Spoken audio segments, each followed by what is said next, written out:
Oke, sebelumnya selamat sore, Bapak dosen, teman-teman mahasiswa.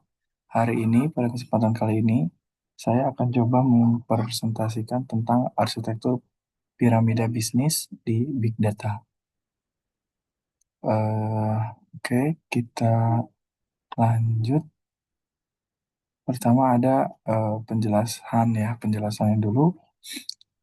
DIKW model atau pada saat ini saya akan coba menjelaskan dengan konsep dasar dari piramida DIKW gitu ya. Nah, eh, model ini sebenarnya itu dipakai untuk menunjukkan bagaimana perjalanan data mentah bisa berubah menjadi suatu keputusan yang strategis dan punya nilai tinggi yang besar untuk bisnis gitu. Lalu Jadi singkatnya DIKW itu singkatan dari Data, Information, Knowledge, dan Wisdom.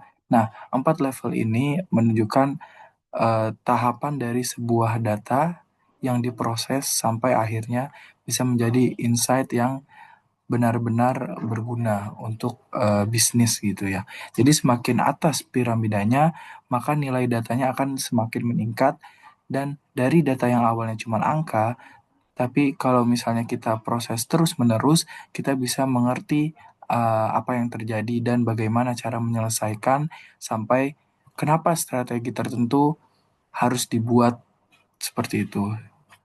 Oke, kita lanjut. Sorry. Oke, jadi pada DIKW itu ada yang paling dasar itu adalah data gitu ya. Nah, data ini adalah yang dimaksud adalah data mentah, bisa dalam bentuk angka, teks, atau log, atau juga output sensor yang belum punya arti apa-apa gitu. Nah, tanpa konteks itu, data itu cuma menjadi potongan informasi yang sama sekali belum bisa dipakai gitu ya. Nah, nanti data itu akan naik ke satu level, yaitu menjadi level information. Nah, information ini adalah data yang sudah diproses dan diberi konteks. Misalnya, dari data apa namanya transaksi, kita bisa tahu produk mana yang paling banyak dibeli.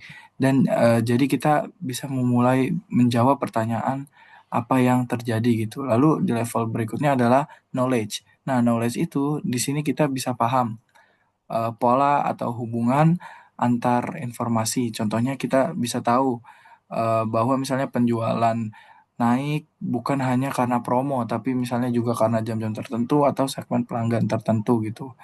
Misalnya pada jam 12 yaitu jam makan siang, lalu jam 5 yaitu pada jam pulang kantor seperti itu.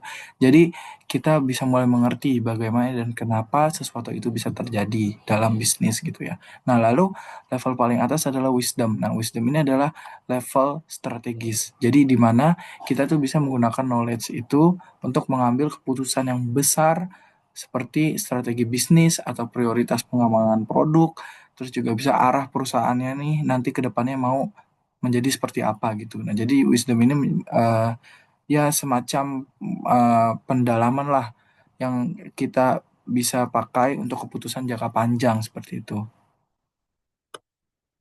Lalu ada slide selanjutnya kaitan DIKW dengan bisnis gitu lah. Nah, pada level operasional gitu, level operasional ada menjadi bagian paling bawah ya di piramida, di mana perusahaan itu bekerja dengan data mentah dan informasi.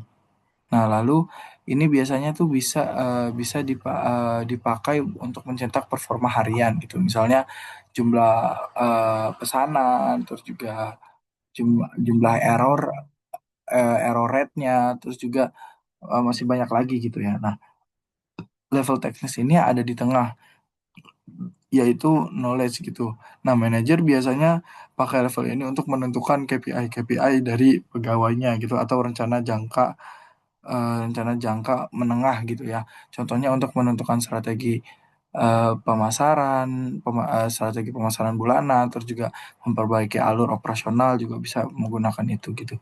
Nah, level strategis itu ada di atasnya yaitu wisdom gitu. Nah, Di sini tuh kita bisa pakai untuk menentukan keputusan besar seperti ekspansi pasar atau perencanaan tahunan atau juga bisa menjadi penentuan CIF gitu, yaitu Critical Success Factor. Nah, jadi semakin tinggi level DIKW-nya itu juga semakin tinggi juga kontribusi ke arah strategi perusahaan gitu ya. Lalu kita lanjut slide selanjutnya itu implementasi e-commerce gitu. Nah, level data itu, nah, jadi misalnya e-commerce gitu punya data klik. Nah, pencarian produk, transaksi, dan waktu kunjungan. Nah, semua ini masih data mentah. Lalu pada level informasi, data itu tadi diproses jadi laporan seperti produk yang misalnya paling banyak dilihat, terus juga jam-jam ramai pengguna atau kategori yang paling banyak dikunjungi gitu. Nah, lalu level knowledge. Nah, dari level knowledge ini sistem mesin learning gitu ya bisa dibikin seperti sebuah rekomendasi gitu. Misalnya, kalau misalnya pengguna sering cari sepatu running, nah maka dia akan direkomendasikan produk yang serupa gitu. Dan brand-brand tertentu juga bisa kita spesifikkan gitu ya. Ini mulai menjawab bagaimana cara meningkatkan penjualan gitu. Nah, lalu di level yang terakhir yaitu level wisdom, yaitu bagaimana strategisnya perusahaan bisa menentukan kategori yang mana harus dipromosikan, mana yang harus tidak dipromosikan gitu, dan kapan waktu terbaik untuk mempromosikan atau membuat campaign-campaign besarnya gitu, atau apakah perlu untuk membuat gudang baru berdasarkan pola permintaan gitu.